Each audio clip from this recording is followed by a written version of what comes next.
मैं जब शिपिंग मंत्री था तो बांग्लादेश में हमारा कपास एक्सपोर्ट होता है बड़े प्रमाण पर, और हमारे कपास को यहां से जेएनपीटी, जेएनपीटी से कोलंबो और कोलंबो से चितगांव, और चितगांव में ट्रैफिक जाम है।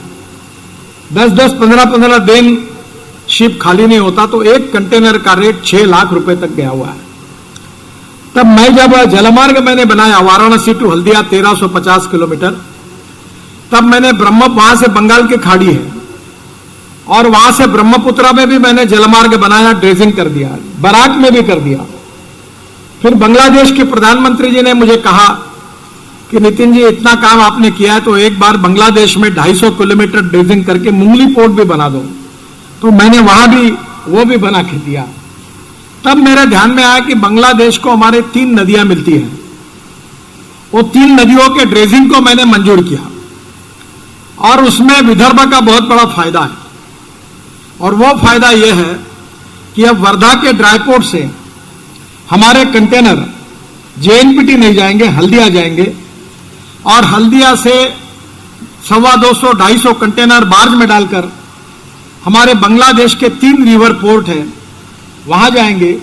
और उसके कारण जो ट्रांसपोर्ट की कीमत है, जो 6 लाख पर कंटेनर लगती थी, वो 1.5 से 2 लाख रुपए तक आएगी। और विदर्भ का कपास, विदर्भ का सूत और विदर्भ का ग्रे क्लॉथ, आपको पता होगा ये हमारे जाम में मोता जी की फैक्ट्री है, वो अकेले 500 कंटेनर कपड़ा बांग्लादेश भेजते हैं। रेडीमेड गारमेंट पूरे बांग्लादेश में बनते हैं, वर्ल्ड में नंबर 1 पर है, और कपास हमारे यहां से जाता है। अब ये जो लॉजिस्टिक कॉस्ट कम होने के बाद विदर्भ का पूरा कपास बांग्लादेश में जाएगा, सूझ जाएगा, और विदर्भ के किसानों को अच्छा भाव मिलेगा। दूसरी एक इंपॉर्टेंट चीज है जिसका मैं लगातार अध्ययन करते रहता हूं, मुझे मालूम नहीं अमाउंट में, पर गोंदिया और भंडारा जिले से जितना चावल एक्सपोर्ट होता है, इसकी कीमत 12 से 15 हजार करोड़ रुपए होगी। और यह चावल एक्सपोर्ट करने में लॉजिस्टिक कॉस्ट बहुत ज्यादा लगती है, और इसलिए यह ड्राई पोर्ट और सैटेलाइट पोर्ट का अर्थ यही होता है कि समुद्र, हमने मुंबई का समुद्र आपके यहां लाया, और इसलिए आपने जो जगह बताई है, ऑलरेडी मैं एमआईडीसी के साथ सांगली में, सोलापुर में, नासिक में हम लोग ड्राई पोर्ट बना रहे हैं।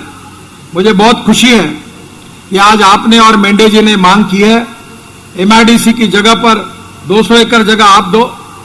मेरे डिपार्टमेंट में पैसे की कोई कमी नहीं, मैं 5 लाख करोड़ के काम हर साल करता हूं, तो और 100-200 लगेगी तो मैं एक्विजिशन पीछे में कर लूंगा, पर रेलवे के बाजू में जगह, इसलिए उसका फायदा है। और भंडारा, गोंदिया और बालाघाट जिले का पूरा राइस वहां से एक्सपोर्ट होगा, लॉजिस्टिक कॉस्ट कम होगी, और किसानों को चावल के भाव ज्यादा मिलेंगे, उनका फायदा होगा। मैं इस ड्राई पोर्ट का काम तुरंत शुरू करने के लिए तैयार हूं, पैसा इन्वेस्ट करने के लिए तैयार हूं।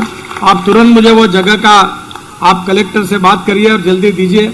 आज हमारे यहाँ पहली बार देश में ये भी रिकॉर्ड हुआ कि गोंदिया में महाराष्ट्र सरकार की जगह पर हमसे 3.5 लाख रुपए किराया ले लिया कार्यक्रम का। आज तक हमने कभी पैसा नहीं दिया सरकार ने, पर आपके बहुत अधिकारी होशियार हैं, उन्होंने 3 लाख रुपए का फायदा कराया। पर मैं आपको 300 करोड़ फुकट में देने के लिए तैयार हूं भारत सरकार की ओर से, तो आप बिल्कुल चिंता मत करिए।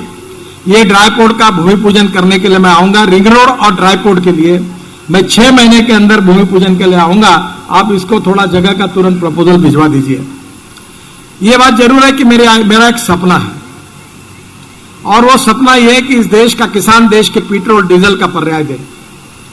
मेरी बात को आप शांति से सुनो, मैं केवल हवा की बात करने वाले नेताओं से नहीं हूं, और मैं आपको यह भी बताता हूं कि साफ बोलता हूं तो कभी कभी लोग नाराज भी होते हैं। चावल उगाने वालों का भविष्य अच्छा नहीं है, मेरी बात याद रखना। हिंदुस्तान में चावल सरप्लस, हिंदुस्तान में चना सरप्लस, हिंदुस्तान में कॉर्न सरप्लस, हिंदुस्तान में चीनी सरप्लस, केवल तेल की कमी है, खाद्य तेलों की। आप सब लोग मिलकर भंडारा, गोंदिया जिले में चावल के बजाय, जैसे ये राइस ब्रांड तेल है, इसको बहुत कीमत है, पर मैं आपको रिक्वेस्ट करूंगा कि तेल बिया के बारे में, सूर्यफूल के बारे में, सोयाबीन के बारे में, सरसों के बारे में, भुईमुख के बारे में थोड़ा सोचिए। क्योंकि ये अगर आप करेंगे तो बहुत अच्छा होगा, नहीं तो किसानों को आगे भविष्य में बहुत अड़चन आएगी। आपने बिल्कुल सही कहा कि चावल की समस्या है, सरकार खरीदी नहीं कर रही है। पंजाब हरियाणा में विनोद जी चावल रखने के लिए गोदाम में जगह नहीं है। ये तो अच्छा हुआ यूक्रेन और रशिया की वॉर हुई, जिसके कारण आज चावल और गेहूं एक्सपोर्ट हो रहा है, और इसीलिए भारत सरकार ने एक निर्णय किया। ये निर्णय करने में मैं इसके पीछे था, क्योंकि इसमें फूड वर्सेस फ्यूल का झगड़ा था।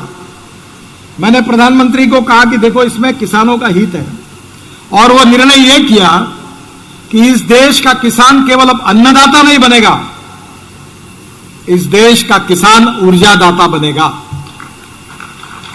और इसलिए हमने पहला निर्णय किया है कि शुगर केन जूस से इथेनॉल बनाने की अनुमति दी। फिर भी जो सी मोलाइसिस होता है उससे हम इथेनॉल बनाते हैं। फिर बीएवी मोलाइसिस जो है 7%, उससे इथेनॉल बनते हैं। और अभी प्रफुल्ल भाई हम 20% पेट्रोल में इथेनॉल डाल रहे हैं, पर हमको केवल 450 करोड़ लीटर इथेनॉल मिलता है। आधा इथेनॉल अभी अवेलेबल नहीं है, और पेट्रोल के भाव बढ़ गए। और मैंने और एक काम किया है कि रशिया में मैंने साइंटिस्ट ने प्रयोग किए कि इथेनॉल की कैलोरिक वैल्यू पेट्रोल की तुलना में कम है। 1 litre ethanol, 1 litre petrol equal to 1 litre 300 ml ethanol. तो मैंने इंडियन ऑयल को, साइंटिस्ट को बुलाया, मेरे घर पर मीटिंग कराई, और इंडियन ऑयल के चेयरमैन वैद्य साहब और राम कुमार उनके लेबोरेटरी के प्रमुख को कहा कि ये प्रयोग करिए।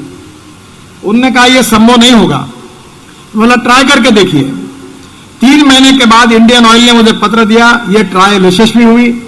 अब भारत सरकार उसको इंप्लीमेंट कर रही है, और 100% इथेनॉल इक्वल टू 100% पेट्रोल, तो कोई नुकसान नहीं है। अब इसमें और अच्छी बात हुई है कि मैं ही ट्रांसपोर्ट मंत्री हूं, और जिसमें आप सबका सहयोग चाहिए, वो ये है कि भंडारा गोंदिया जिले से पेट्रोल डीजल को हद्दपार करो। 10 लाख करोड़ रुपए का इंपोर्ट हमारा पेट्रोल डीजल का, ऊपर से पोल्यूशन हो रहा है। और इसलिए मैंने योजना शुरू की है कि पहला यह है कि राइस से अब इथेनॉल बनेगा। और मैं, आपने जैसा उल्लेख किया, ये शुगर फैक्ट्री, तो मैं अक्सर कहता हूं कि जो पिछले जन्म में पाप करता है वो उस जन्म में एक तो शुगर फैक्ट्री डालता है, नहीं तो पेपर शुरू, अखबार शुरू करता है। तो वैसे ही भंडारा जिले के 2 नेताओं ने मेरे गले में ये कारखाना लटकाया, और वो मुझे छोड़ के भाग गए। बहुत आग्रह करके, मैं नहीं चाहता था तो भी मेरे गले में लटकाया। पर मैं, एक बात है कि जो काम लेता हूं उसको छोड़ता नहीं, और इसलिए भंडारा गोंदिया जिले के विकास के लिए मैं देवाना में हम लोग 600 करोड़ रुपए का नया विस्तार कर रहे हैं, और इसका भूमि पूजन 3 महीने के अंदर उस कार्य का शुभारंभ करेंगे। इसमें राइस कट जो है, क्या बोलते, कड़ी, मुझे 600 टन पर डे चाहिए, यानी 60 ट्रक मैं अकेला लूंगा, और 1000 टन पर डे मुझे ये राइस स्ट्रॉ चाहिए, और इसको ट्रांसपोर्ट करने का पूरा काम गोंदिया के लोगों को दूंगा। कम से कम 5000 लोगों को रोजगार मिलेगा।